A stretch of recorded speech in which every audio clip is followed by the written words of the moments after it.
I have like a frog in my throat and I can't get rid of it. I don't know where the hell it came from. I've been drinking tea, drinking water. I just need to hawk this loogie and I can't get it out. I feel like everyone's kind of pre-fall sick, which I don't love. Keep hearing people snotting all over themselves. What you mean snot? Oh. They're like, oh, you know, sucking and it I'm like, in. oh, Yeah, stop, it's spit it September. out. Yeah, that's when it's supposed to happen. Do you remember? No, I think October. That's what Earth, Wind, and Fire was singing about. Do you remember the snottiest day of September? We were hawking a loogie, remember? How are you so good at creating lyrics off the top of your head? That's literally why I don't remember. I create them. I rewrite them. better lyrics than the people. Do you remember? Come on. The snottiest No, oh, no, the real one. 21st night of September. Keep it going. Da-da-da. There it is. See, golly, man. What was the song? Don't Ya by the Pussycat Dolls. Oh, I'm not writing that down. You shouldn't. Oh my gosh, what a banger. I know you like me. I know you like me. I know you do. I know you do. That's when Oh my God. Whenever I come around, he's all over you. Yeah. Oh my goodness. Oh. Oh, don't you wish your girlfriend was hot like me? Keep it going. Don't you wish your girlfriend was a freak like me? Like me. Don't you? Do-do-do-do-do. Do-do-do-do-do. Don't ya? What a great song. Hey, this is a sports rant draft, correct? Correct. Okay, sports rant. All right, because I did not prepare for other rants, and a couple just came to. Like what? Keep my wife's name out of your mouth. Does that count as a rant? Yeah, but not a sports rant. Yeah. But he did play a sports figure. He was a sports figure in the movie. So perhaps we could have done a distant connection. He was on stage, or he was there supporting a sports movie. Oh. Are you gonna do it? No. Because that's a good one. No, but that is a great. That is a good one. It's very sports energy-esque. What's up, everybody? It is Thursday, September 25th. It is going to be a good day. Jessica Benson with you from the Grind City Media Studios in Memphis, Tennessee. CJ Hurt behind the glass. Coming up on today's show, Teresa Walker will join us to talk NFL Week 4. Titans have a new play caller. Some stories from around the National Football League. It is a Thursday. That means it's a draft day. And we are drafting the best sports rants of all time in honor of Mike Gundy, no longer being the head football coach at Oklahoma State, deliverer of one of the best sports rants of all time. We will be drafting our favorite sports rants of all time. We'll do a little Theater Thursday, some movie news. I saw The Long Walk. Everybody's talking about him. Everybody's talking about some other bad movie that came out. We'll get into all of that. I also have a big surprise for CJ. I found a race for him to run, and I'm going to spring it on him in the first segment. It's a Thursday. You know what we say. I'm a man.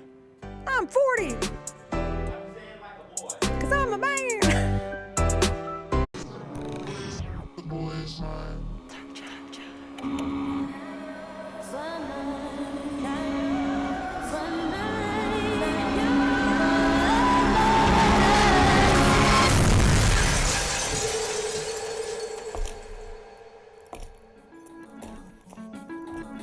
You ready? I've been ready. What are we waiting for?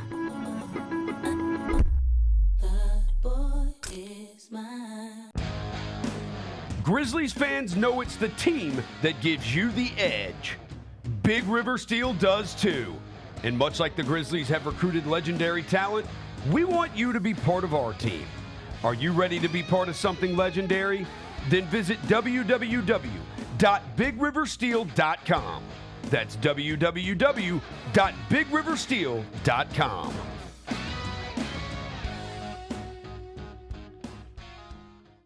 Kroger shoppers and Grizz fans. Want exclusive last-minute discounted ticket deals texted straight to you? Sign up with the new Kroger Buzzer Beater deal. Fans can sign up by texting Grizz to 636-479 or visit your local Kroger store in the Delta Division and scan the QR code. By signing up, you agree to receive recurring automated promotional and personalized marketing text messages from the Memphis Grizzlies. Consent is not a condition of any purchase. Message frequency varies. Message and data rates may apply.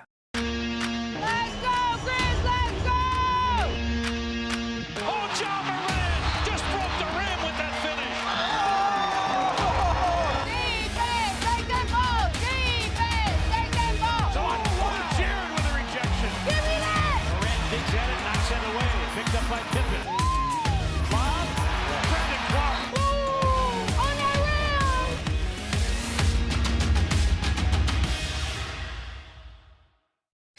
Catch us if you can at Southland Casino Hotel and win your share of up to $1.8 million in free play and prizes. Join us for drawings every Saturday in May, June, and July. Each month, over 900 winners will take home free play or drive off in a new car or motorcycle. Be there for all 6 grand finale drawings and try to catch us if you can, only at Southland Casino Hotel. Must be 21 up. Play responsibly. For help quitting, call 800-522-4700. How did they sell you on Memphis? Well, really just, I was really looking at the success that Memphis had, something I wanted to be a part of, and then the reputation Coach Silverfield and Coach Cramsey had as an OC, the things that he was able to do with Seth and the things that he's done in his career. I felt like that's something I wanted to be a part of, and I felt myself being able to excel in his offense. And also, I looked at the weapons around and everybody that I was going to be playing it with. The Chris Vernon Show, live on weekdays at noon on YouTube at Grind City Media and the official Grind City Media app.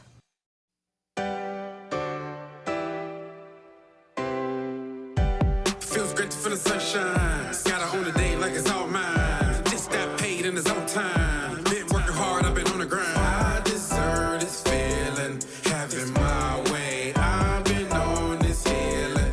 This is my day. The sun's out. Let's have a little fun now. I wanna let it all out. That's what it's all about. Cause I deserve this feeling, having my way. I deserve this healing. This is my day. Grind City Media presents The Jessica Benson Show with CJ Hurt. Live from the Grind City Media Studios on YouTube at Grind City Media and the official Grind City Media app. What's up, everybody? Happy Thursday. Hope you are making it through your week. I know I am. It's almost Friday. CJ, we had no WNBA playoffs last night. We had no football last night. Did you watch a little baseball? I couldn't. Oh, I couldn't. that's I too was bad. Jacob. If you got the inning counter, because we've got 5 games left, roughly in the regular season. So yeah, throw that up there if you've got it. I was out there playing tennis last night. Interesting. And I got my second ever tennis match win. You got to win. I got to win. So I have been concerned for me in yeah, tennis? your emotional health, Thank your you. mental health, because I know you are an athlete, and it's been hard for you to find wins in this new tennis career of yours. You're getting better. I'm really proud of you. But something crossed my desk last night, and I immediately thought of you because I thought don't like you could this. win this.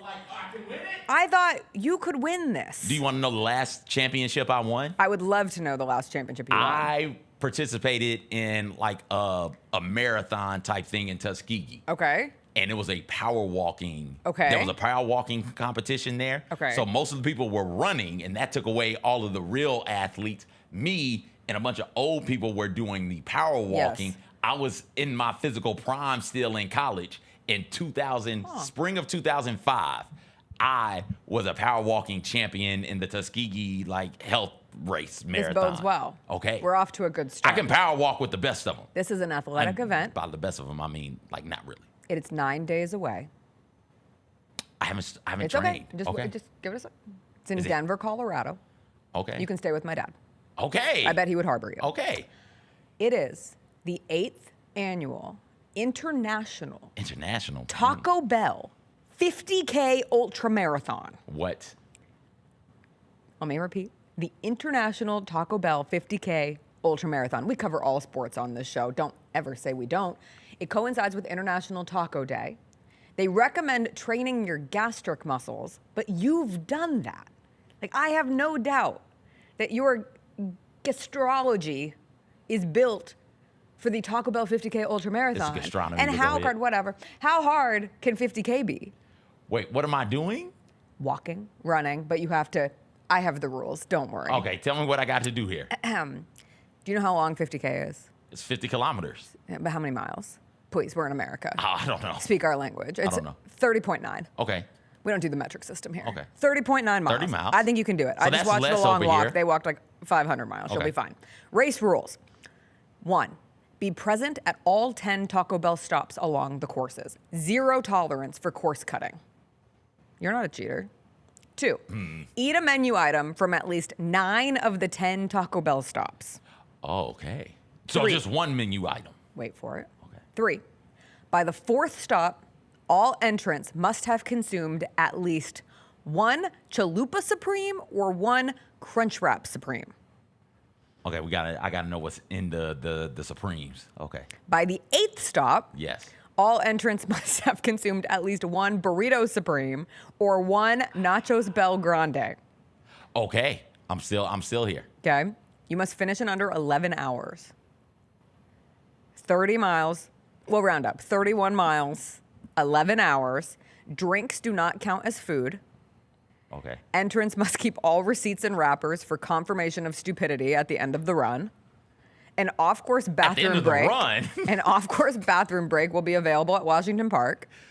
Only one? Survivors, that's what you're called if you finish. Survivors will eventually get a commemorative item after successful completion of the run.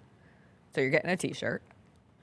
If you intend to participate, RSVP your statement of intent. Once you RSVP, you are in. This is like the goblet of fire. No on-course Pepto, Alka-Seltzer, Pepsid AC, Mylanta will be allowed. Tums? They don't say anything They about don't Tums. say Tums. Okay. Additional rules may be added, amended, or changed to promote the intent of this run, which is to do something completely stupid, which is right up your alley. You're trying to change our fantasy football rules in the middle of the season. It's not the middle. Weeks into the it's season. 5 weeks. Even worse. There's 2 additional challenges you can add on to the run. Okay. The Diablo challenge, where you lather all items with Diablo sauce Ain't no and do way a in Diablo hell. shooter at the end. Or the Baja Blast challenge, where you drink an aggregate of 2 liters of Baja Blast during the run without vomiting. I think you can do this. I can't do it now. Why not? 'Cause I got plans in 9 days. What do you have plans for? I don't know, but I do have plans in 9 days. In 9 days? What on think earth so. could you be doing Yeah, next Friday? Yeah, 9 days. I've got stuff. Okay, well, can we get you planned for the next Next year. Next year? Next year, I want to do it. Next year, I want to do it. Okay. So this is, how many years have they done this? This is the 8th. This is the 8th year. So this is something that It's they now do. ongoing. Okay, I'll be there. I'll be there live on the scene. I'll be there. I'm throwing my name into the goblet of fire, not for this year, but for next year. I'll be there for that. Remind me in July. I said I was going to do this, so because the way my money is set up, I got checking in the savings, and I got to move money from my savings to my checkings to make sure I got the money to pay for the flight to get out there. But yeah, I'm absolutely in there on this. Here's my issue. I think you could survive. Here's my issue.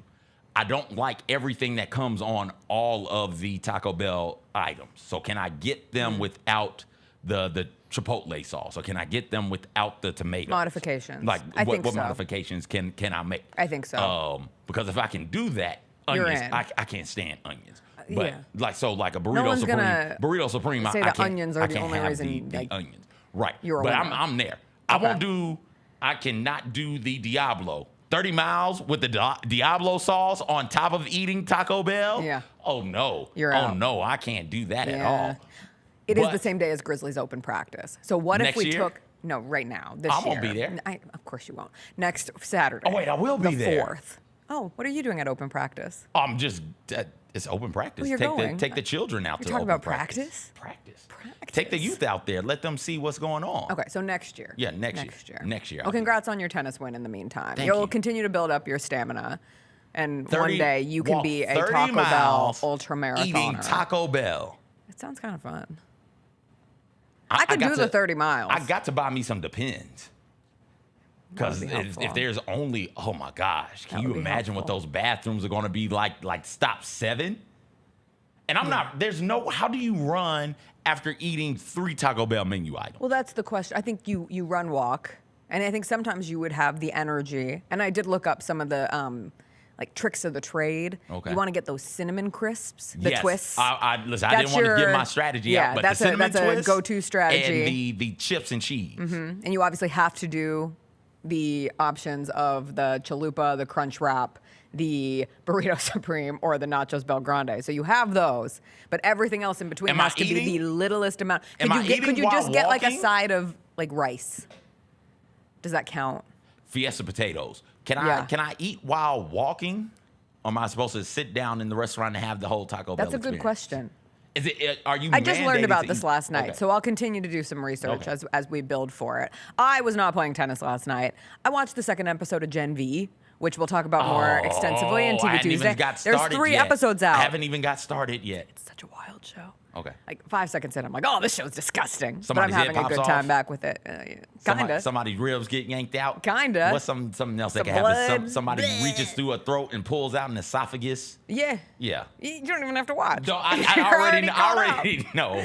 I did not watch baseball with my own eyes, but I did wake up to many of family members celebrating.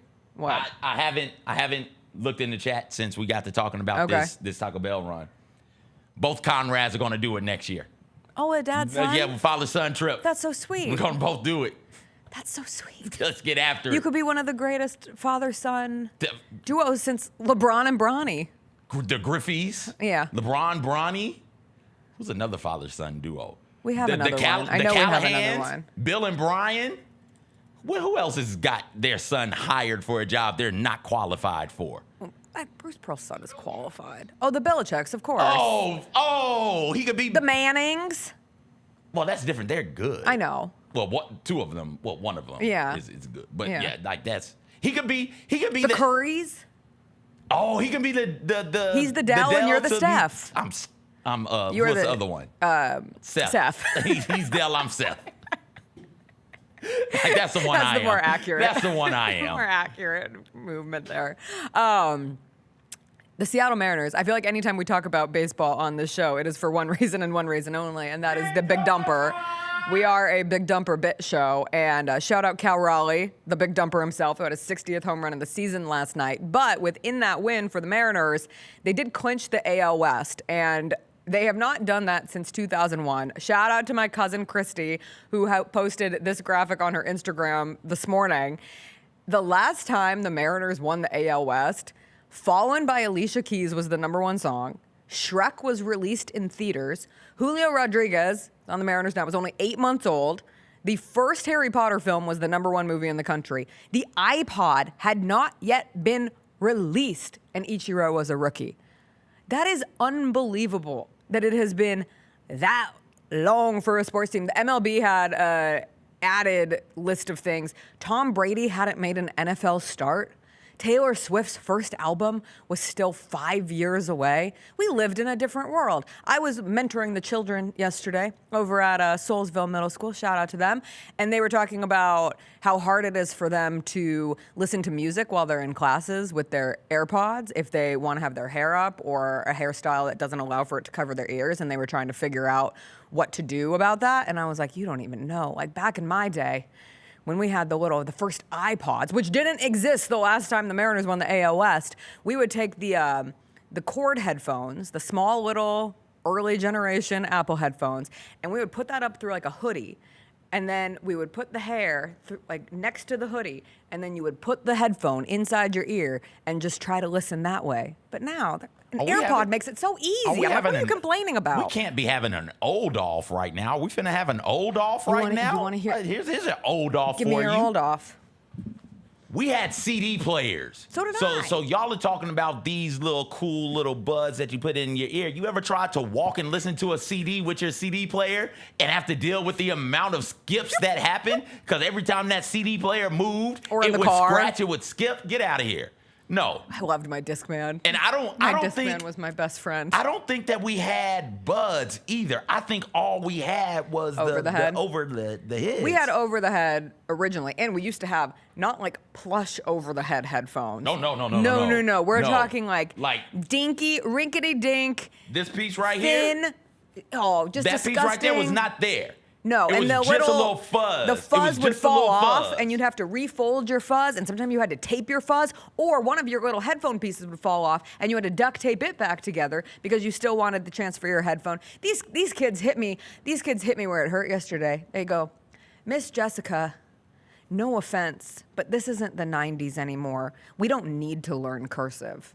And I was like, Good. honestly, I can't disagree with that. But the Miss Jessica, no offense, this isn't the 90s anymore. It was so Because you painful. weren't even like super alive in the 90s yet.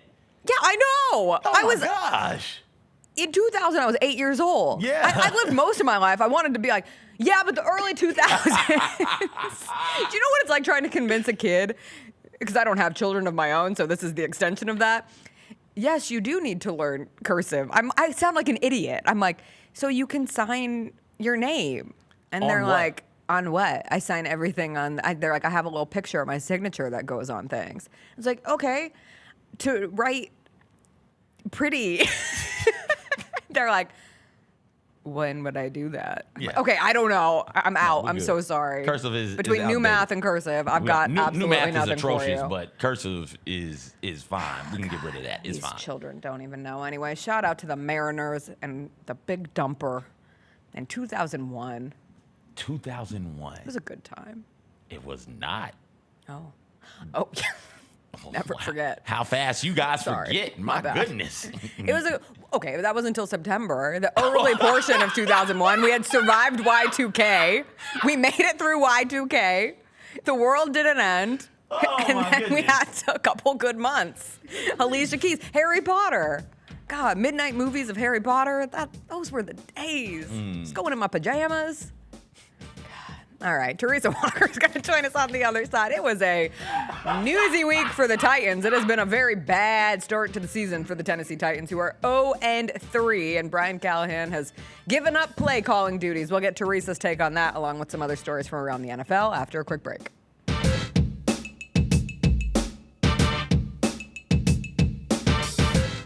You want to be where you think the University of Memphis belongs. Yeah. Can you imagine what the next step is? I think we're positioned, we're ripe for success.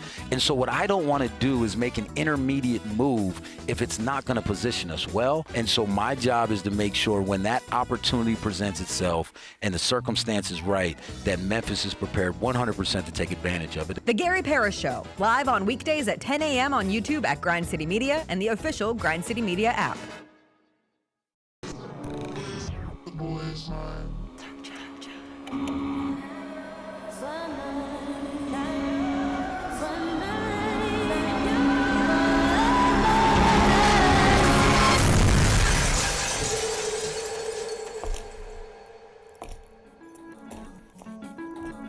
You ready?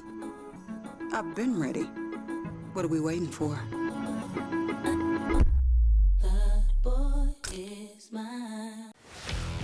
Let's face it, there's a lot of trash talk in basketball, but the great teams let their performance do the talking. Like Ford F-150 with Pro Power on board, a class-exclusive industry-first feature that turns your truck into a mobile generator and leaves the competition speechless. Ford F-150, official truck of the Grizzlies. Greatness starts here at your Mid-South Ford dealer. Class is full-size pickups under 8,500 pounds, GVWR.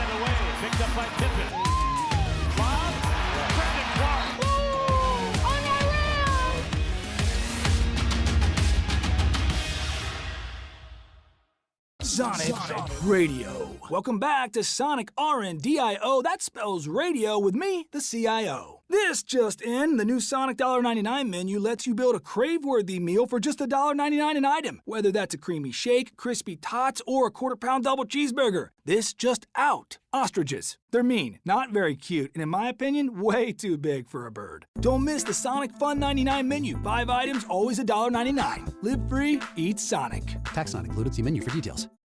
Catch us if you can at Southland Casino Hotel and win your share of up to $1.8 million in free play and prizes. Join us for drawings every Saturday in May, June, and July. Each month, over 900 winners will take home free play or drive off in a new car or motorcycle. Be there for all 6 grand finale drawings and try to catch us if you can, only at Southland Casino Hotel. Must be 21 up. Play responsibly. For help quitting, call 800-522-4700. You want to be where you think the University of Memphis belongs. Yeah. Can you imagine what the next step is? I think we're positioned, we're ripe for success. And so what I don't want to do is make an intermediate move if it's not going to position us well. And so my job is to make sure when that opportunity presents itself and the circumstance is right, that Memphis is prepared 100% to take advantage of it. The Gary Parrish Show, live on weekdays at 10 a.m. on YouTube at Grind City Media and the official Grind City Media app.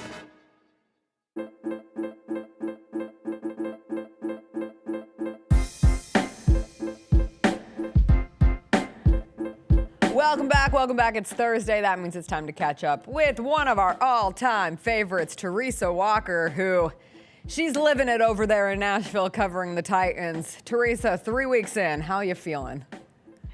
Working for a living. Let's just put it this way.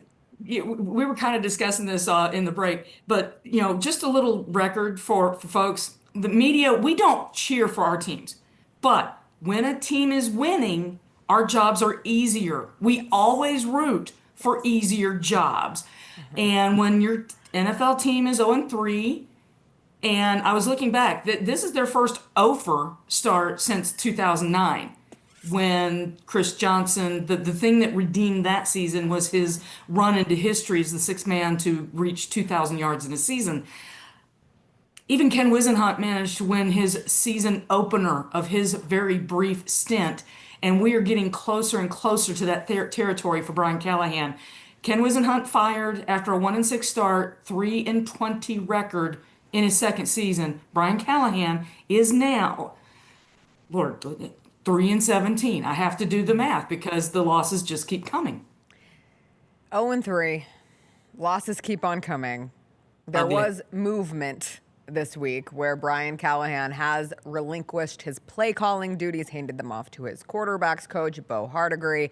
This comes after we'll call it a debacle of a experience for the Titans in their game against the Colts last week, and particularly the end of that first half. Teresa, what do you make of this decision, and where does the team go forward with this? Well, it's a smart move because we've had 3 games, and in 2 of those, we're questioning decisions that Brian Callahan made late in the first half of both games. In Denver, it was having the ball at your own 47 seconds or so left in the first half, and a rookie quarterback on the road in the season opener, and you're aggressive. And then Sunday against the Colts, they get the ball with about 3:15 left. They're down 17-6. And, Callahan said afterwards he was trying to get to 17-9.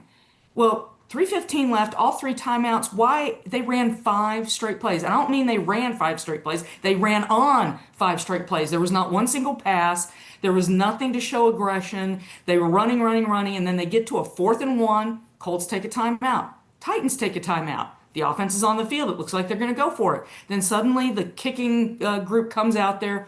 Now, let's just say, Joey Sly has been the brightest spot on this team for any offensive points. I mean, he's got 10 field goals. He's been almost automatic until he got that block. Because why?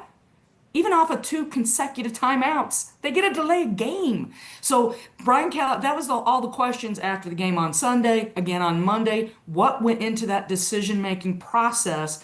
And, then suddenly on Tuesday, and I just come out of a root canal. I wasn't going to coordinators, and I checked my phone, and it's like, Callahan's going to talk at the beginning of the hour. That's never good. So I go to my car, I pull out, I turn on the radio. Thankfully, they're playing Brian Callahan talking. I'm recording. I've got my laptop. I'm writing, and he's handing these off to Bo Hardigree. Now, note, jumped over offensive coordinator Nick Holtz. Went to Bo Hardigree, who Jackson, Tennessee native, played at the University of Tennessee as quarterback, but his best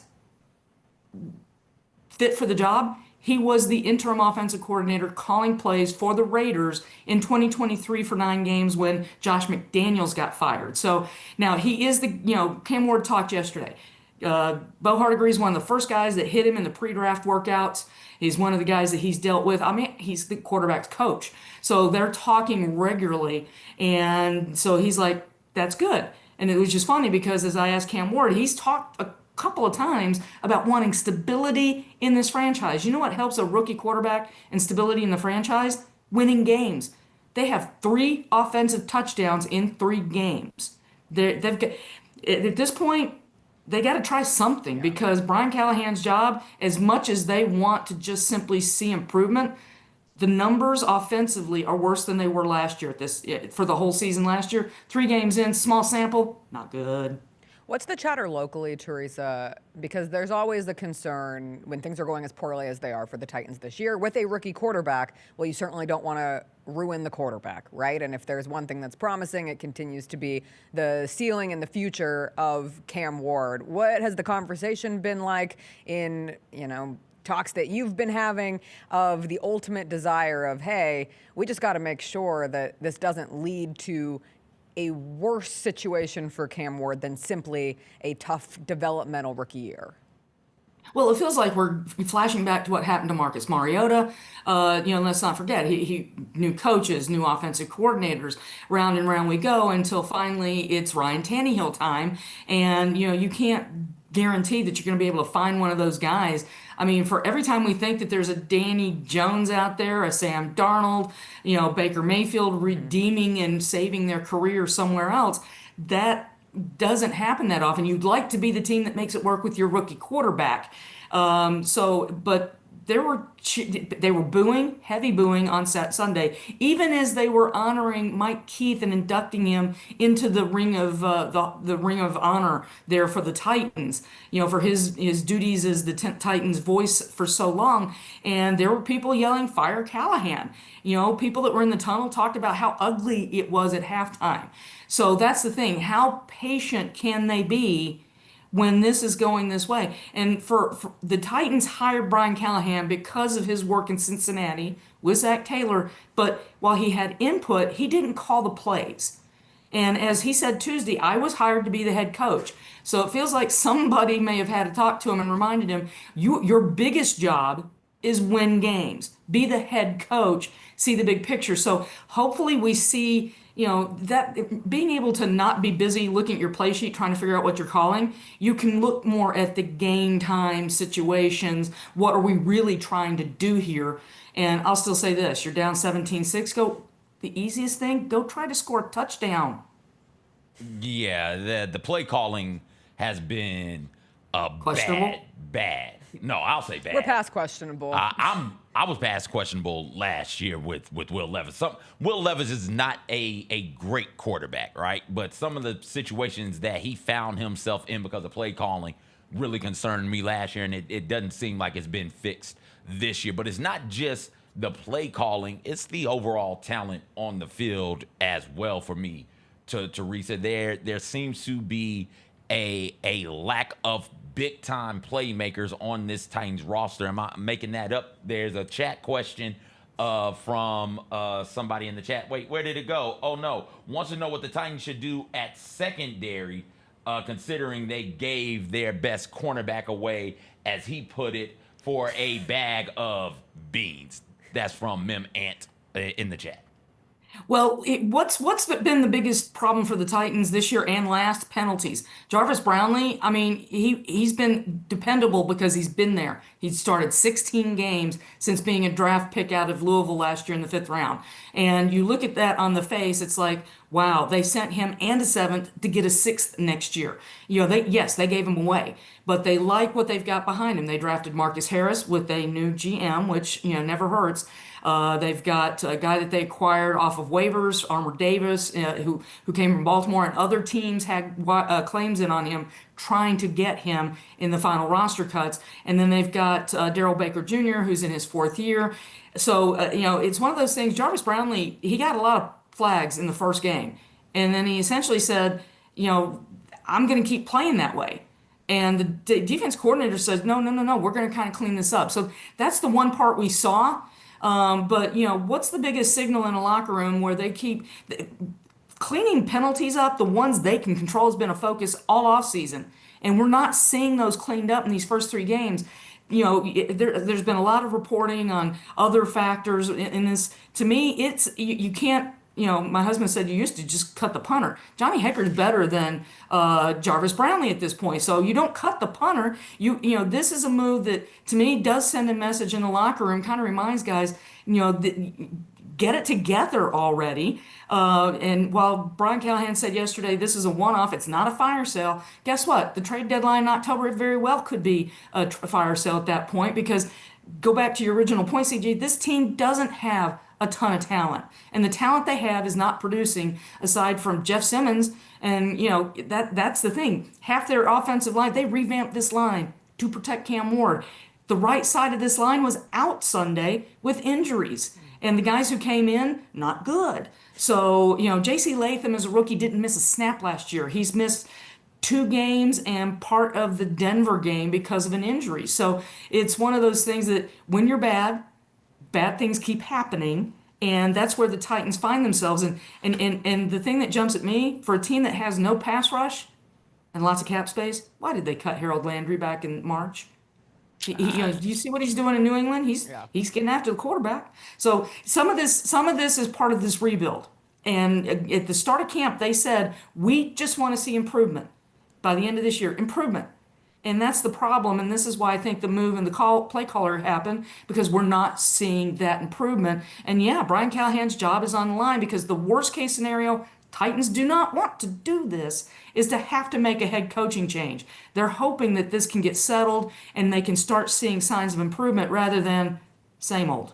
I mean, it's one thing to look at it from a win-loss standpoint. That's what we're here to watch, and that's what we want. That's all that counts. That's all that counts. But like when you get reports from other teams that say, before the game, we knew we were going to win. They didn't look like they wanted to be there. Look at them. They don't want to be playing right now. That's damning on the culture of the organization. How do they get that part fixed? Well, that's the thing that was a bit stunning. And my colleague, Jeremy Gover, who was working with me, is the one who got that quote from Michael Pittman. And there were some people saying, well, I didn't see it anywhere. I didn't see video. Well, Jeremy got it in a one-on-one in the locker room. And he said he didn't see any energy, not in the pregame warm-ups. There were a couple of Titans that said, well, pregame I don't know what they're talking. Pregame intros. Yeah. When the smoke's going, people are on their feet yelling. And they said they didn't see any bouncing going on really over on the Titans sideline, and kind of knew we can go win this game easy, and they did, 41-20. It wasn't close after the pick 6 on the third offensive play. So you're absolutely right. Jeff Simmons said yesterday that the good players have to play better. But that's, you're being paid a lot of money. And Calvin Ridley, is a guy, talking about talent, the highest paid player on this roster. He has been thrown the ball 21 times. He's caught 8 of them. And, former players are the ones I'm seeing on social criticizing him. There was one thrown to him in the end zone, and former NFL players that played for the Titans are saying, high point that ball. And, and Brian Callahan defended him Monday and again yesterday. It's like sometimes a guy gets in a slump. Well, you see it in practice, and he looked great in practice. Ball hits his hands in practice. They've spent a lot of time. Something is not going on where it doesn't translate on game days. They need him, because guess what? Rookie Alec Ayamaner is absolutely moving up the charts to become wide receiver number 1. The Titans have an out in Calvin Ridley's contract after this season. And guess what? They've already got the most cap space next year in the NFL. They could end up having more.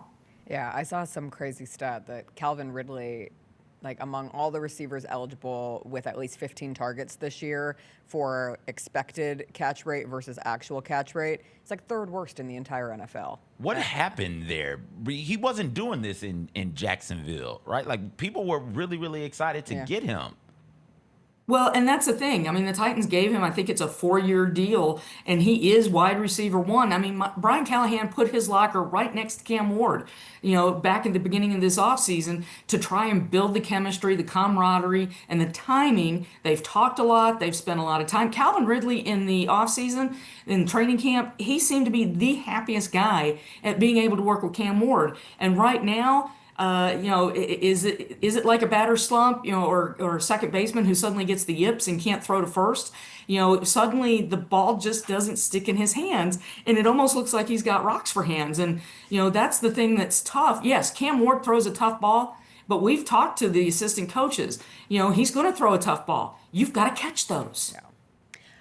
We get another rookie quarterback entering the arena officially this week. What do you make of the news out of New York where the Giants have benched Russell Wilson and are going with rookie Jaxson Dart this weekend against the Chargers? Well, when you don't have any wins, you got to try something, right? And that's where they're at. The Titans knew they were struggling and rebuilding and starting from the bottom, and yeah, we're still here. But that's the thing is that, you hope for better. He's young. He looked good in the preseason, but preseason does not translate to regular season. The speed of the game is different, and they scheme you different. In the preseason, it's all vanilla. It's base defense. And so can he do that when they're scheming to stop him? That will be the challenge. And the problem is you're playing in the New York market. Ooh, those lights are bright. They sure are. Last thing before I let you go, Teresa, I did want to ask, were you aware that Tom Brady has a weekly newsletter? I was not until this week. And I saw those comments. He has a weekly newsletter for those who want to subscribe. Everyone has a newsletter these days. But It's his quaint most and recent, old-fashioned. yeah, it is. His most recent post was titled "Do Your Job," and he went on and on and on about since retiring, he's been closer to football than he ever has before. But then he put a pretty heavy emphasis on the concern between people with his dual role as a part owner and as a play-by-play analyst for Fox. And I'll read you the quote, but there's a lot about paranoia and distrust through his words. And he said, "I love football. At its core, it's a game of principles. And with all the success it has given me, I feel I have a moral and ethical duty to the sport, which is why the point where my roles in it intersect is not actually a point of conflict, despite what the paranoid and distrustful might believe. Rather, it is the place from which my ethical duty emerges to grow, evolve, and improve the game that has given me everything." Are you buying it, Teresa, or does this feel like somebody who is trying to paint himself as a victim in a story where he actually does have quite the advantage right now? The man who destroyed his phone in the Deflategate investigation, it's you, not me. If there's a problem, it's yours. It's not mine. I'm very ethical. Tom Brady trying to have it all. But very quaint that he says that in a newsletter and not on a podcast, right? Yes. In the words of Tom, when you're blinded by distrust, it's hard to see anything other than self-interest. I'm just saying, no, right? Like it's not working.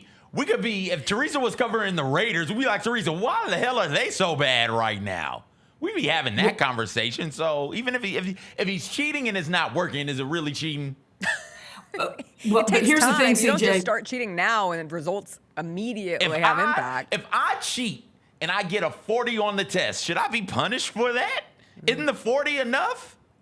But CJ, he's sitting in the box with the coaches during a game, and this is a guy who in his broadcast role, there's rules about what he can see and do. Usually broadcast crews come and watch a Friday or Saturday practice and meet with the teams, meet with coaches, and get all sorts of information so that, why? They can do their job as broadcasters. Are you getting, if you're a broadcaster, watch Tom Brady, are you getting what you get from anybody else, a Troy Aikman to Greg Olson, you name it? Are you getting that? And how much is he, and he's opened this can of worms up. How much is he telling Raiders coaches about some of the information he is getting? And that's the problem. He created this mess, and everyone else is just expected to, say, well, it's Tom Brady, it's okay. I'll just note, if you don't follow Annie Agar on social, she pointed out, well, of course he wouldn't cheat. He's a Michigan man. Damn right, we don't cheat at all, baby. And put some respect on it. The 2023 national champion, Michigan men. Thank you. Sorry Damn there, Jess. Thanks, Teresa. No, it's all good. Thank you as always. Hopefully Put the this banners week, back up also. maybe the 0-3 Titans my will get Final their Four first win banners. over the 0-3 Texans. Someone has to get a first win. Please God, somebody will.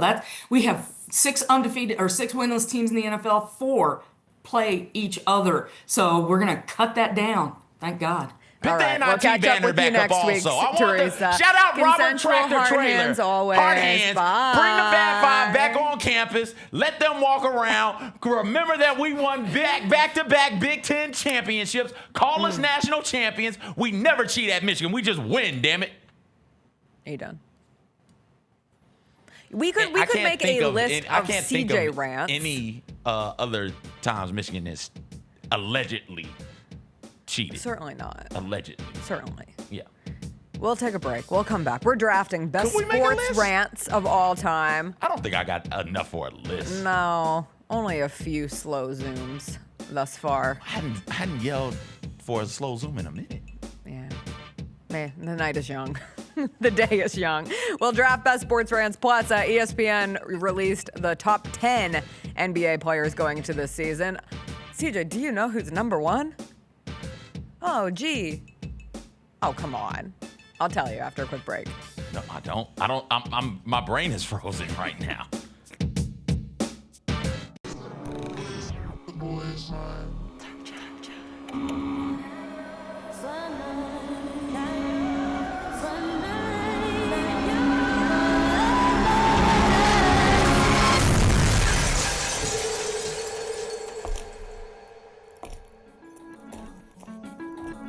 You ready? I've been ready. What are we waiting for?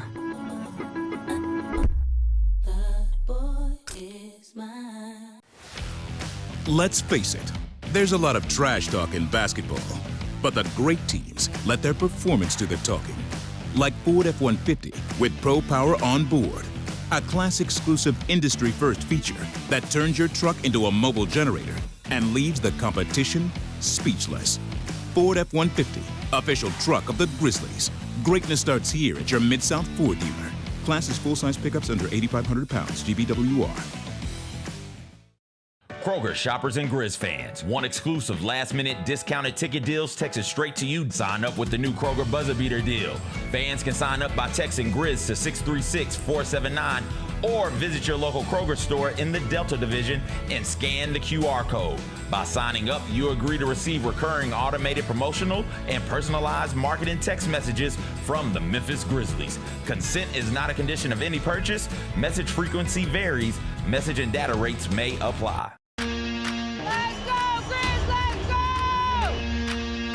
Oh, John Moran just broke the rim with that finish. Defense, take that ball! Defense, take that ball! Jared with a rejection. Give me that! Moran digs at it, knocks it away. Picked up by Pippen. Bob, Brandon Clark. On that rim!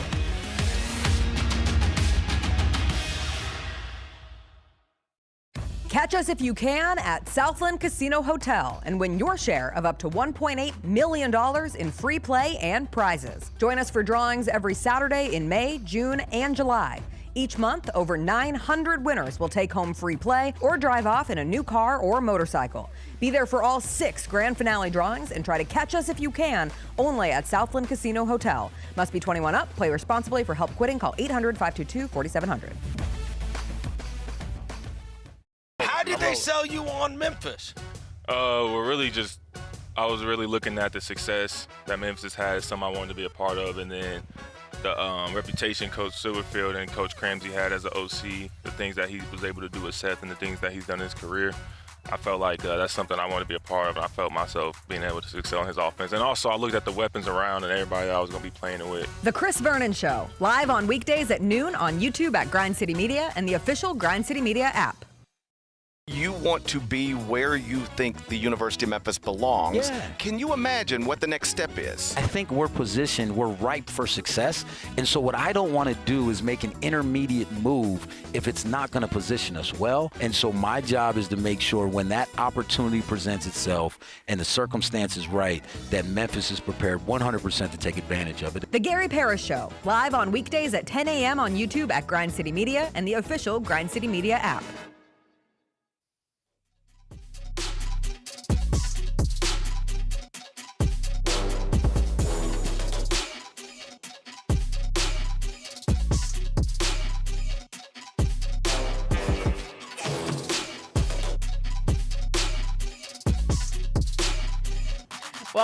Welcome back. Before we get into our draft of best sports rants of all time, ESPN did release their top 10 of their NBA player rankings going into the season, and I asked CJ who number 1 was, and he had a brain fart, and then he came up with it in the break. It is, of course, best player in the world. Nikola Jokic. For a second straight year, he has led ESPN's top 100 rank. There were some people who thought perhaps Shai Gilgeous-Alexander would usurp him, and it couldn't have been me. It seems very obvious that there is one definitive best player in the NBA right now, and until somebody usurps him, it is Nikola Jokic. Just the way he facilitates the entire offense for the Denver Nuggets is incredible. The passes that he's making, the buckets that he's getting, the rebounding as well. He's a walking triple-double. He's damn near a walking 30-point triple-double every single night. That's just impressive. No disrespect to anybody else. I think everybody, I don't have the top 5, and I don't pay attention to that. I don't know what the top 5 is, but I'm assuming everybody in there is a pretty special basketball player for this era. Jokic is just the best of them so far. He does literally everything. Everything all the time, all at once, because the Nuggets need him to do everything all the time. So he's number 1, SGA number 2, Luka Doncic number 3. I figured, I told you, Jacob. Giannis Antetokounmpo number 4. He's still in the top 5. Still top 5. Shout out. He averaged a 30-point double-double. Yeah. And finished in the league in scoring, only behind SGA last year. Number 5 is Victor Wembanyama. I was going to ask where Wemby was. All 5 top 5 NBA players. International? Foreigners. Internationally known. Victor Wembanyama being at 5 is a little high. A little. We were really excited for him to be good. Sure are. Well, he's a monk now. So he's Still mind, body, and spirit. He also was training with Kevin Garnett, so he might be a psychopath also. He's an enigma. He might be walking around yelling at people on the court letting the and then meditating. Get started, and then meditating. Yeah, so it makes it okay. If you yell and then meditate, it balances out. All the obscenities and curse words. Yeah, that's a life worth lived. Well, who's the best American? Anthony Edwards at 6. Okay. Anthony Edwards at 6. Steph Curry at 7. Oh! Only down 1 spot from last year, a testament to Steph Curry not dropping off yet. Giannis and Steph in the same era? Yeah. Okay. I would say so. Okay, so we still got those old people still in there? Steph's a little older. Yeah. Much older. That might be different. I don't think that's the right era. That might be different. I would not group them together. So Steph is the first old man Steph is the first old man. LeBron is the next old man at 8. Okay. KD is the next old man at 9. They go. I was wondering where all the old people were. And then Jalen Brunson at 10. Brunson at 10? Brunson at 10. And that is your That guy in New York. What's his name? Guy. What's his name? Jalen Brunson. All right, we are drafting best sports rants of all time. What constitutes a rant? In my opinion, it's if you know, you know. Like if you hear best sports rant and it comes to mind, you're like, that's a great sports rant. But some have press conference moments. But I think if it's a press conference moment wrapped up in a longer statement, that can constitute as a rant. Okay. Like even Marshawn, I'm not going to take this, but someone in the chat brought up Marshawn Lynch. I'm here so I won't get fined. In its own special world, that is a rant. Okay. That's a Marshawn rant, you know? And rants don't have to be, so often I think of rants as these aggressive, angry-filled tirades. No. And they aren't. They can be joyous. You're just wandering about in conversation, losing your train of thought. Mike Leach immediately comes to mind. There are a couple of those type things where it's like, he's ranting right here, but he's not angry. The Mike Leach rant about the animals, the mascots, right? Like that one came to mind. Yes. So yeah. So those I can't describe it, but we, like you said, we know it when we see it. Yeah. I will not be taking the Mike Leach fat little girlfriend's rant, just so we're all clear. Why not? Out of integrity. That's a real good one. It was. I did watch it this morning, and I was like, wow, we give him a lot of slide. There's a difference between Texas Tech Mike Leach and Washington State, Mississippi State later in career Mike Leach. Yeah. There wasn't a shed there either. So, well, that's the biggest difference. We made some advancements. All right, who gets the first pick in the sports rant draft? What are we? Ooh. I'm like a Mike and Ike. Are we Mike and Ikes? I don't know what you are. You're a doctor. Your dad is infuriated with you right now for having a backwards hat on. I'm a pharmacist. Oh, I'm running. Oh, come on. I am fast. What the hell were we, Is Jacob? that a camera? Oh, and they're dancing. I believe I'm a tourist. I think I'm a they're young what? tourist. Well, I have a camera and a fanny pack. Well, we like them. Bring them Yeah, back. they're nice. They're cute. Okay, I think this is hard. I think there's a clear 1 and a 2. For me, what makes a rant generational is if you quote it out of context all the time. So if it becomes a part of the general lexicon in sports, and I would dare say in pop culture, people who don't even follow sports would be familiar with the words. So with number 1, I'm going to take, we're talking about practice? That's the one. We're talking about I'm supposed to be the franchise player, and we're in here talking about practice? Not a game. We're talking about practice, man. Not a game. Not the game I go out there and die for. We're talking about practice. All-timer from Allen Iverson. Just great. Went back, watched the whole thing this morning. It'll still get you. At one point, all the media just starts laughing, and it was a great moment where they're like, oh, we're talking about practice?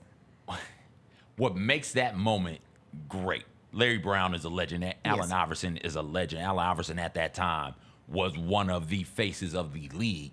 And Allen Iverson's body is broken as he's carrying this 76ers team through whatever it is they're going through. I think that was there in the playoffs, if I remember correctly. I think it was a playoff rant, which also adds to the rant lore. Allen Iverson, I remember as a kid getting one of the magazines. I can't remember if it was Sports Illustrated or what. Getting one of them, and they just had an article on Allen Iverson. They just had his X-rays up, and it was broken this, battered that, pulled this, and Allen Iverson is dragging them through the playoffs, dragging them through the season. And he's like, yo, I'm playing this game out here. You want me to do this in practice also? I am quite literally dying on the court. And we're talking about practice? That was also one of the great old school versus new school, right? Yes. Older generation versus younger generation, which feeds into some of the rant lore. That's a great pick. I will go, I don't know what your 2 is. I think that's clearly 1. But there are a couple I think could be 2, and some of them resonate more with me than others. I'm going to take the one that resonates the most with me, and it's, you play to win the game. Hello? You play to win the game. Yes. That's shout out to Herm Edwards. The Jets were bad. That's shocking. They've been bad for a while. Yeah, the skies have opened up. They've been bad for a while, but at this time they were bad. They had been, I do believe, eliminated from playoff contention. And somebody asked him, hey, what's going on? What do you guys have left to play for? It's like, you play to win. And that's what we're all out here for. It was a middle of the week press conference, yeah, which makes it even better. Like he was angry about that. Like, you just go out, you're just trying to win the next game. That's it. That's all that matters. Just win the next game and let everything else take care of itself. I love that rant. Shout out to Herm Edwards. Now you've got me in a pickle. I love that rant as well. One of my favorite anecdotes is the reporter who asked that question didn't even use that quote in her article the next day, and it wasn't until the local radio picked it up and played it that it became iconic. And now, honestly, Herm Edwards, incredible playing career, long coaching career, you remember him from play to win the game. The NFL, because professional leagues do that little rookie summits or whatever. Herm Edwards has, and I didn't put this in here because it wasn't, I don't think it was a rant, because if you're giving a speech, it's not a rant. Herm Edwards is, you get one. You get one wife, you get one house, you get one car. Don't go broke out here. Like that speech right there. I will show my nephew that when he comes of age, because it's some realness in there. So I thought there was a clear number 2, but I'm not going to take it because I want to make sure. I cannot risk you ending up with my personal favorite coach rant, and that is Dennis Green. They are who we thought they were, and we let them off the hook. He slapped the hell out that microphone. And we let him off the hook. Slapped the hell out of it. That game is one of the stupidest games to ever exist. Rex Grossman threw 4 picks and fumbled the ball 2 times, and the Bears offense never scored a single point. And they came back down 20-1. And that's how you get Dennis Green just falling apart in front of you. Matt Leinart's first start, I think. Yes, that sounds right. I feel like that was the case. It was at least early. The Bears are coming off of their Super Bowl appearing season, and we're like, okay, the Bears got to the Super Bowl. We're all confused as to how. I guess Brian Urlacher? Because it's absolutely not because of Rex Grossman. It's not because of anyone else. We know it's not because of Sexy Rexy. There's like a 15-minute clip on YouTube that breaks down that game where you just see all of the highlights, and by highlights I mean lowlights and things that happen. And Brian, you watch it and you're like, oh, Brian Urlacher is the only thing on that team. And my favorite part of the whole situation is they are who we thought they were. And it is 16 years later. And that is still the case about the Chicago Bears. They are who we thought they were. And we're not about that. He slapped the hell out. You knew he was furious. That's a good one. I love that All one. right. I'm going to take my second pick. I'm curious to know who you think the two is. Gosh, where am I going? There's so many good ones to choose from that mean things to me, to me personally. That's the problem with this exercise. It means things to you, and everybody got different meaning. I will go Mike Singletary, former coach of the Express. He was the Alliance coach, right? Former coach. He coached for the 49ers. We've talked about two off-brand Memphis football coaches, Wisenhunt and Mike Singletary today. Mad at a press conference. Well, not mad at Vernon Davis, who was a star at the time in the 2000s. Reporter asked him a question like, yo, what did you go over to say to Vernon? Vernon just gets up and walk away. And this is the one I quote from time to time, just out of context. Cannot play with him. Cannot coach with him. Cannot win with him. I can't do it. Won't do it. Mike Singletary also, at some point in time during that season, dropped his pants and pooped on the floor to show them what they were playing like. So, give me the can't play with him, Mike Singletary. Okay. I'll take the one that I thought would go before this. It feels like a steal with the third pick. Give me Jim Mora. Playoffs? That is a good one. You want to talk about playoffs? Playoffs? I just hope we can win a game. Playoffs? Pitiful. What's that? Playoffs? My favorite part of that, his quarterback is Peyton Manning. It's rookie Peyton Manning, and we always forget who was on that team. The Colts were 4-6. They were awful. Fights between coach, general manager, everything happening. But we gave them the freaking game, and in my opinion, that sucked. Playoffs? It's the way the voice cracks, the inflection on playoffs. He's like incredulous that someone would dare say the P word. Playoffs? That's a good one. Jim Mora has two. Are you taking a Mora one? I am not. Okay, I actually prefer, that's the most famous Jim Mora one, of course, but his we couldn't do diddly poo offensively is also one of my favorites that is a to good go one. back on. All right. Gosh. Oh, man, I got to get one of these in here. I can't believe you said Mike Singletary pulled his pants down and pooped. Allegedly, according to reports. Like, that was a story. Google it. That's the story. He dropped his pants during halftime, pooped on the floor, pointed at it, and that's what y'all are playing like right now. While you're doing that. It is reported on ESPN.com. I say I'm a effing soldier. They're going at my legs. I say that all the time because of Kellen Winslow at Miami. For those of you who don't know, Kellen Winslow, I think he's junior. I think his daddy was senior. I can't remember. There was another Kellen Winslow, but this Kellen Winslow, early 2000s, he lays out a block against Tennessee that takes out not one, but two Tennessee Volunteers. It's an incredible block. One of them is injured. He stands up and looms over him. In the locker room, I didn't know we were allowed to ask players questions in the locker room, but it was Miami when Miami was the U. Yes. And they asked him about it. Did you know? Hell yeah, I know. And I don't give a. He called himself the first time. He wanted to say, I don't give a F. He called himself, I don't give a daggum or something like that, he says. And then he just starts going on. And at a certain point, he just screams out, I'm an effing soldier. They trying to kill me out there. I'm going to kill them before they kill me. It's like, wait, Kellen, what? What are you talking about right now? Calm down. There's no need for that. You put that in the best part. You write that down. You put that in the paper. You make money off of that. We don't give a damn about nothing but the you over here. It's like, wait a second, Kellen, whoa. The best rants have a shot and a chaser. So like you have the, I'm an effing soldier, they're out here trying to kill me. And then after, it's the last part that you do. You write that down. You make money off of that. Yes. All right, again, a steal with number 4.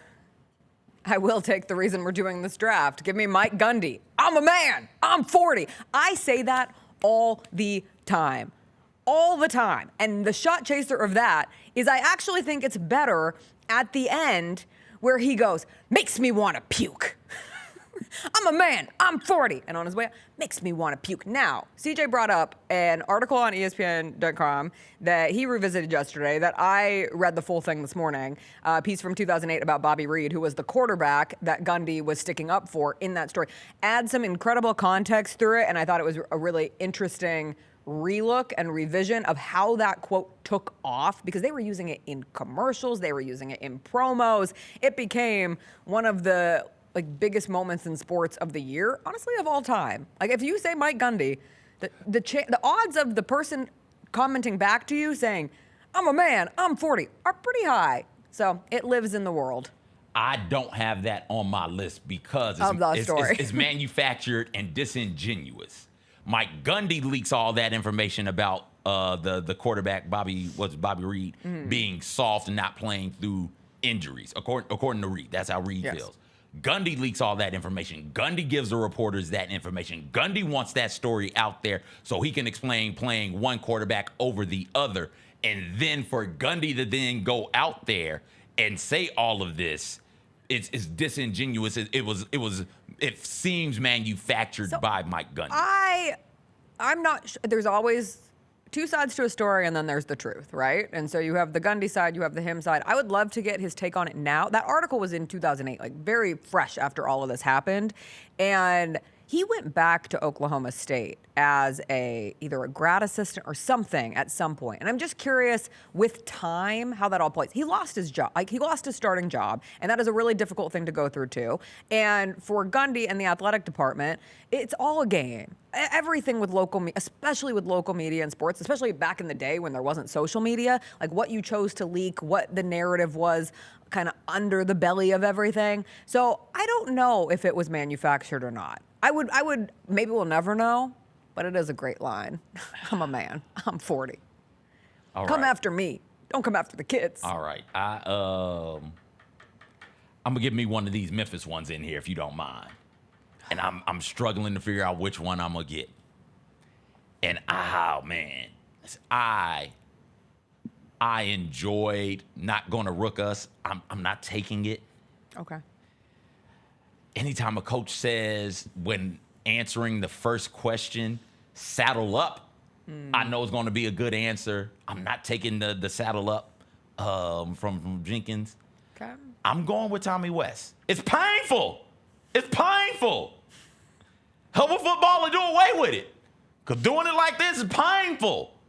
That rant right there in 2009 from Tommy West. That's a good one. It's a super deep cut. Yes, absolutely. It's a national deep cut. It's a local legend. It's a local legend. And when you come here and talk about Memphis football, right? When game day was here in 2019, they played this clip and they pointed to this clip as, all right, this is the moment. After this, Memphis football decided, or the University of Memphis decided to actually start investing in the football program, and look where it is now. In 2009, after 9 seasons at Memphis, Tommy West was let go. They give him, I think he was let go before the season ended. They allow him to coach out the rest of the season because he was a good dude and a successful coach at Memphis by Memphis' standard. He was a successful coach. He had gotten to a couple of bowl games. We've talked to D'Angelo about those Tommy West years and how special they were for that program. But they weren't, when you compare those years to everybody else, It's like, oh, this is an awful year for this school here. This is an awful year for a school who's serious about football. But Memphis going 6-6 or 7-5, like that was a good year. And Tommy West is up there. He's talking. He's like, hey, we've had good coaches come through here, and they all say the same thing. Tommy West said the thing that everybody knew but wouldn't say because either they couldn't because they had to keep their job, or once they got fired, they were like, okay, screw this place. I don't like this place anymore. And let them be bad. Tommy West is like, no, I love this place. I love Memphis. I love the football program. But if y'all aren't going to put money into it, if y'all are fine being bad, you may as well just do away with it. It's painful. It's painful. That the way he said, he screams painful. He was talking real regular. It's painful. I can't do anymore. I think I hurt something. Because it's painful. Season's right around the corner. Painful. Okay, I'll tell you what's painful. What? I have two that mean a lot to me. That really mean a lot to me. I'm going to take... I think you'll take the one that I won't take. And I wanted to end up on one. I'm basically gifting you one. And if you don't take it, I'll be really upset about it. I'm probably not taking it. I'm going to take... You're not going to take the one that you were listening to earlier? It's a good one. You're not going to take that one? It's a good Come one. on, it's such a good one. It's a good one. I got another one on here. I got another one on here I really want to take. Just because this one was a calm... The one I'm going to take is a calmer rant. And it goes on for a while. And it still exists today. Fine, I'm taking the full crazy. Give me Mike Tyson's "I'm the best ever" speech. It devolves into one of the best, 4 sentences of, my style is impetuous, my defense is impregnable, and I'm just ferocious. I want your heart. I want to eat its children. Praise be. Praise be with the Mike Tyson list. Praise be. Praise be. He's threatening to eat somebody's kids. I want to eat his children. Praise be. But with the list, though. It's so good. I mean, the whole thing is Lennox the Conqueror? No, I'm Alexander. He's no Alexander. I'm the best ever. There's never been anybody as ruthless. I'm Sonny Liston. I'm Jack Dempsey. There is no one like from their cloth. Impregnable being used in a sports rant is just, as someone who, loves the big words, impregnable is fantastic. Again, with the lisp makes this. It is, because the way the impregnable comes out. Impregnable. Is, oh boy, that's a good one. Praise be. That's a good one. So the one Jessica was talking about was, there have been a couple in the NFL immediately after big wins in the playoffs. Bart Starr doing the cutting the promo is really, really good. After the Jets beat the Patriots. Richard Sherman, don't you ever try me with a sorry receiver. That rant is great because, and it's not Richard Sherman.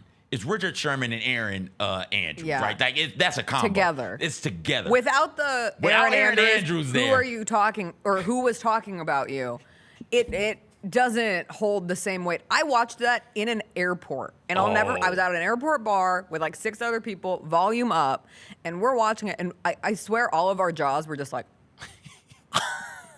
what is happening? I was watching it. I remember thinking, oh boy, this is not a good look for my people. You can't be big and black yelling at the white lady like this. He wasn't yelling at Aaron Andrews. He was yelling at Michael Crabtree. He was yelling at Aaron Andrews is there. You open your mouth about the best, or I'm going to shut it for you real quick. Oh.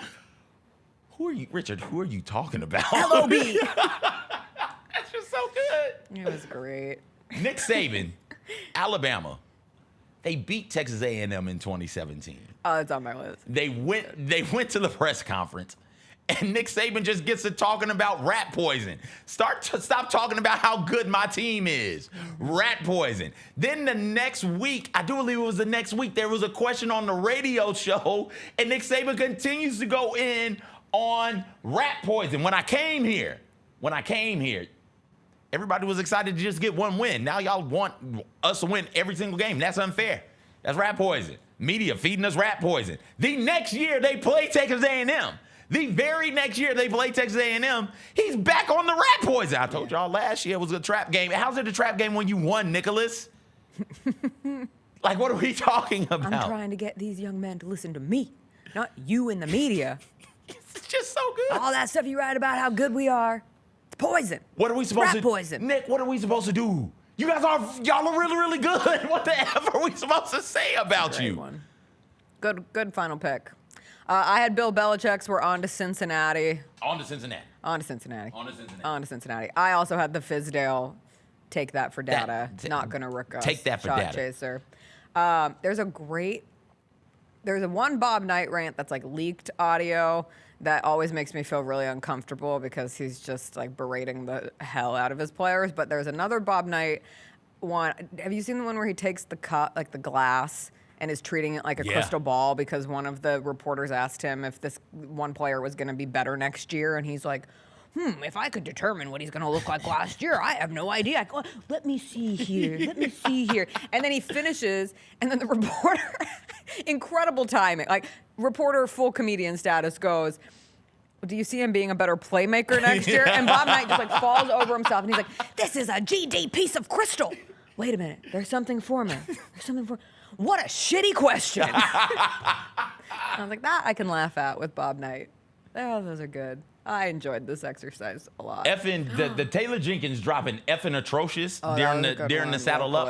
It took me back to my childhood because that's what my dad would use. Yeah. Those exact words were how my dad would describe my room. Yeah. Like, clean this S up. This is effing atrocious.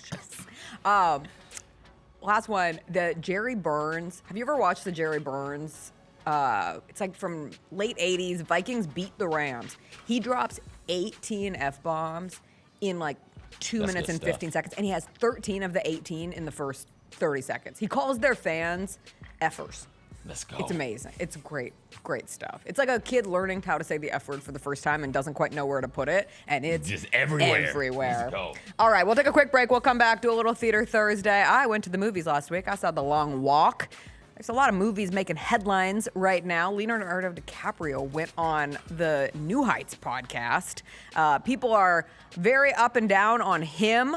I'm interested in going to see it. We'll get into all that after a quick break.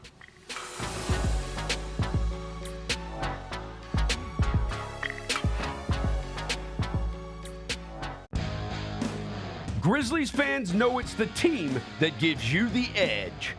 Big River Steel does too.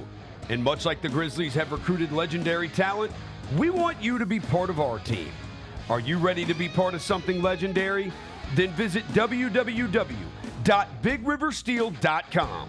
That's www.bigriversteel.com.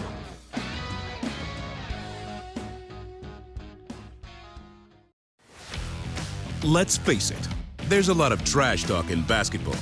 But the great teams let their performance do the talking. Like Ford F-150 with Pro Power on board. A class-exclusive industry-first feature that turns your truck into a mobile generator and leaves the competition speechless. Ford F-150, official truck of the Grizzlies. Greatness starts here at your Mid-South Ford dealer. Class is full-size pickups under 8,500 pounds, GBWR.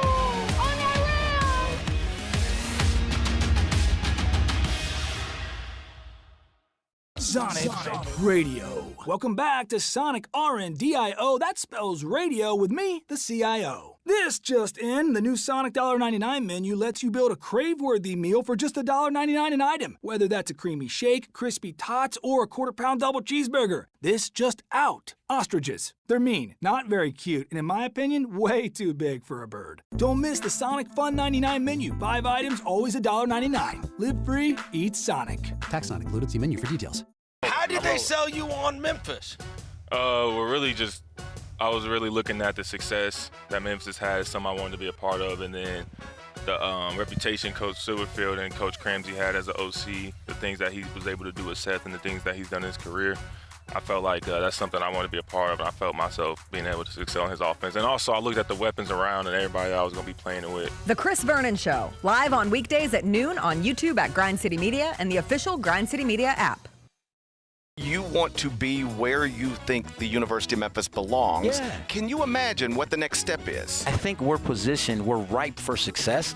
And so what I don't want to do is make an intermediate move if it's not going to position us well. And so my job is to make sure when that opportunity presents itself and the circumstance is right, that Memphis is prepared 100% to take advantage of it. The Gary Parrish Show, live on weekdays at 10 a.m. on YouTube at Grind City Media and the official Grind City Media app.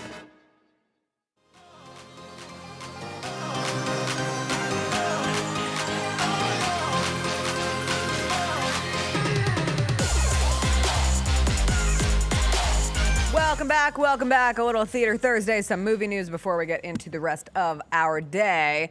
Nobody will shut up about the new Leonardo DiCaprio, Paul Thomas Anderson movie, One Battle After Another. So much so that Leonardo DiCaprio was on New Heights with Travis Kelce and Jason Kelce. I have not watched it yet. I am intrigued by it. I'm very interested in this movie. If I had time, I would like to go see it today, honestly. It's one of those that has gained so much buzz, and everybody who goes and sees it and says, this better not disappoint me because the expectations were laid out to be so high, and then afterwards they say, oh, this is one of the best movies ever made. I love when we have best movie ever made pre-talk. Usually it does disappoint, but I hope that this one doesn't, and I'm very excited to see One Battle After Another. I have been on a tear of going to see movies in person, and I'm looking at you, Malco. Making your movies on Fridays, $16 is insane. Insane. Why are we doing flex pricing for Friday night movies? Movies are already expensive. This makes no sense. It's not full. I was at a 4:30 movie last night. Why does that cost more than a movie that started at 3 o'clock?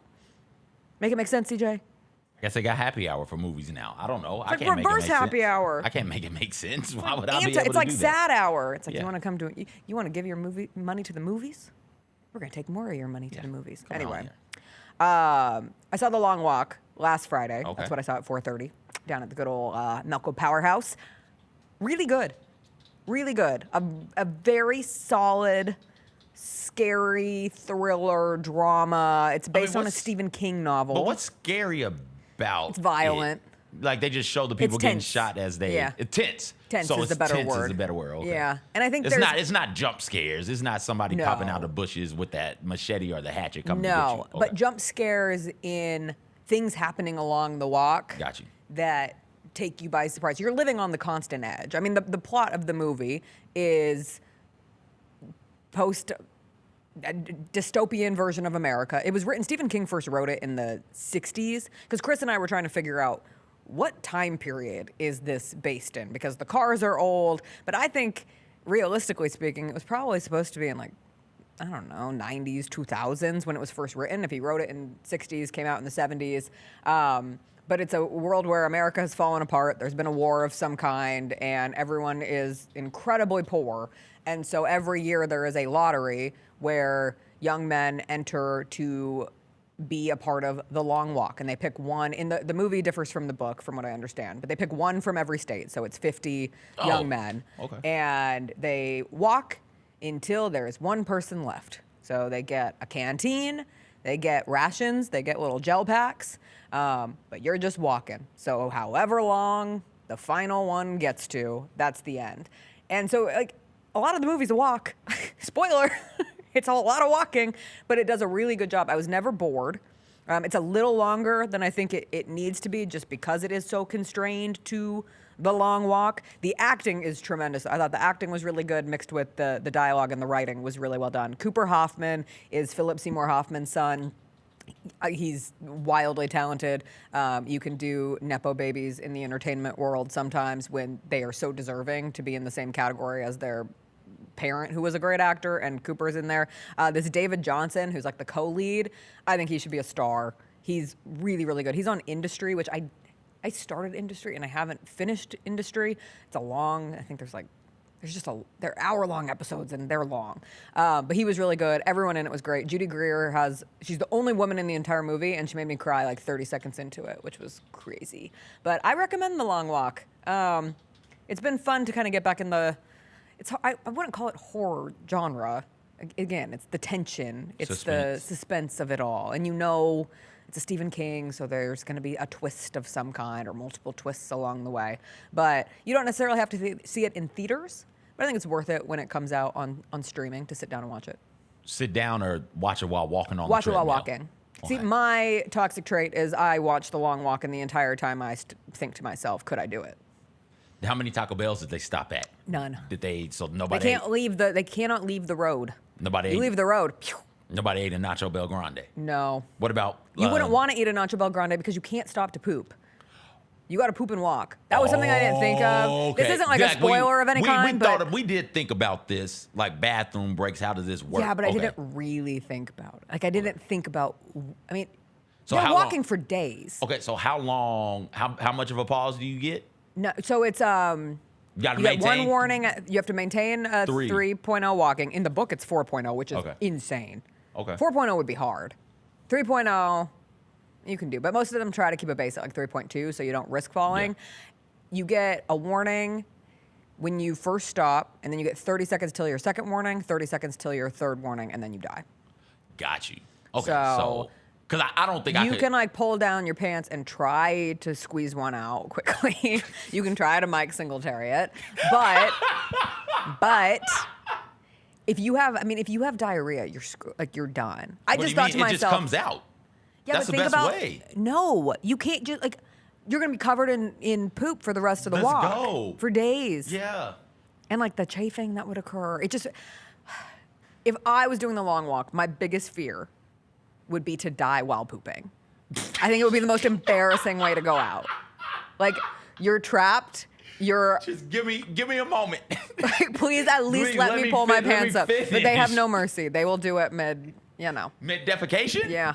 Oh boy. Yeah. It's a really Elvis style. disgusting concept. I remember, so the director of the Hunger Games directed this movie, or of one of the Hunger Games movies, and it feels like a pretext to the Hunger Games almost, because it's shown in like households. It's live broadcast, so the people are watching it, and by the time you get to the last two walkers, there are like patrons who can come out and watch the very end, and this like very sick desire as a society to watch this gross attempt at getting wealth because you're so desperate. Like, do you really get to choose to apply to be in the long walk, or is it just something everyone does because you are so downtrodden that's really your only opportunity to get something, and you're probably going to die. Oh, great. It's really depressing. We got another movie that's an indictment of capitalism. Yeah. Oh, we got it again. I don't need another one of those. I just watched Squid Game, all right? Like, I don't need to keep watching these. But this was like original text. I feel like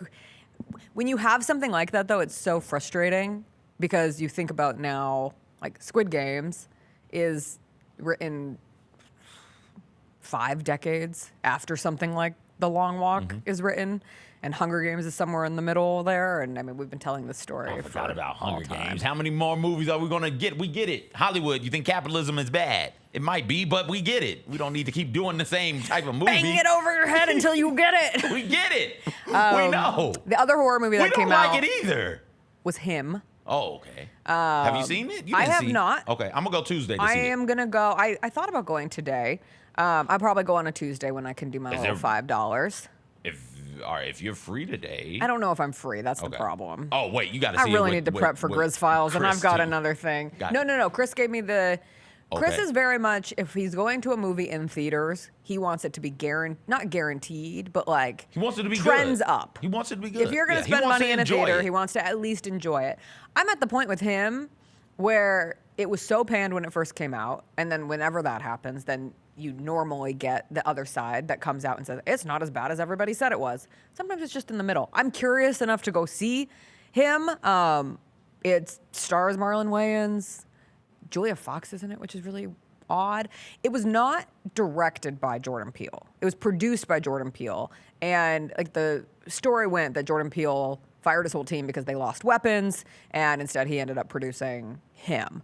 It's about I think, a quarterback who sells his soul to the devil of sorts to be good at sports. I like sports. It's a sports movie. I'm going to go see it. Yeah, I'm absolutely going to go see it. And I think there's, I don't know. I don't want to put too much on the movie without having seen it, and you know my stance on trailers. Yeah. But I can't help but notice that it is a black quarterback, and we just started allowing that to happen, right? Like we haven't always been as welcoming to seeing black quarterbacks, or like it not being a big deal to see a black quarterback on the football field, particularly in the NFL. So I'm curious to know if there's anything related to that involved. And then it's like how bad do you want it? That type of thing. Yeah. We talked about the Gundy I'm a man, I'm 40 rant, but that stems from, hey, how bad do you want to be out here competing? Are you willing to sacrifice your dislocated toes? Are you willing to sacrifice your head?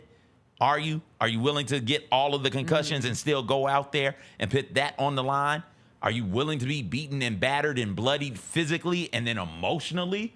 Are you willing to deal with the emotional turmoil that comes with greatness, that comes with, hey, you'll just be out here womanizing. You'll never have a successful personal relationship again because you'll be so driven, so focused on this one thing that all of your relationships fall by the wayside. Are you willing to be divorced from your supermodel wife? Are you willing for that to be the cause of it, of greatness? Are you willing to maybe, I don't know, get in massive gambling debt because you're just that wired to be a competitor that you just willing to bet on everything at all times and lose all of your money?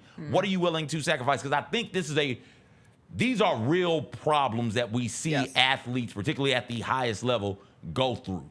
To see it in this light, I'm curious to see what the messaging is behind all of that. That's what I love the concept. Yeah.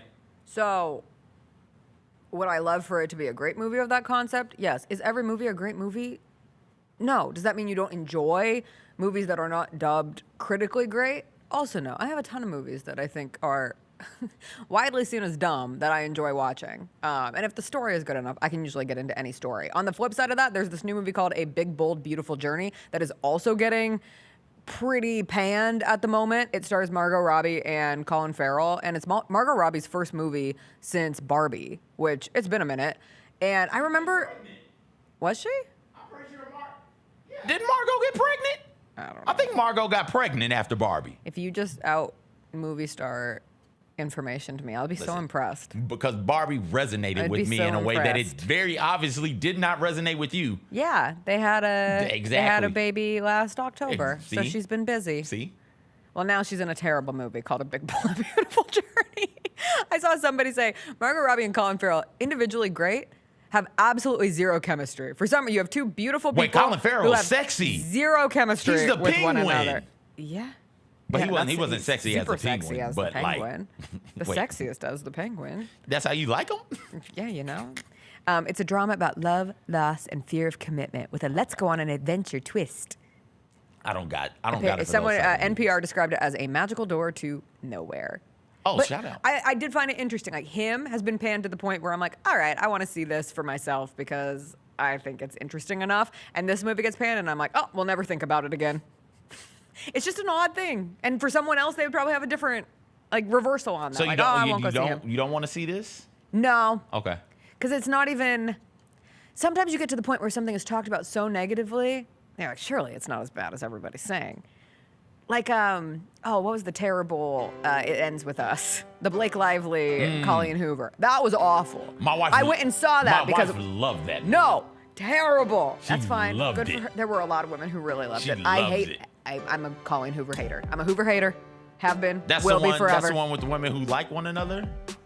Am I mixing up my movies? No, you're mixing up your movies. Which one? The was women that like one another? No, this is like the domestic violence movie disguised as a fun little flower shop. Yeah, that's the one. Yeah, that's a little rom-com. That's the one. A little pew. Put your flowers out.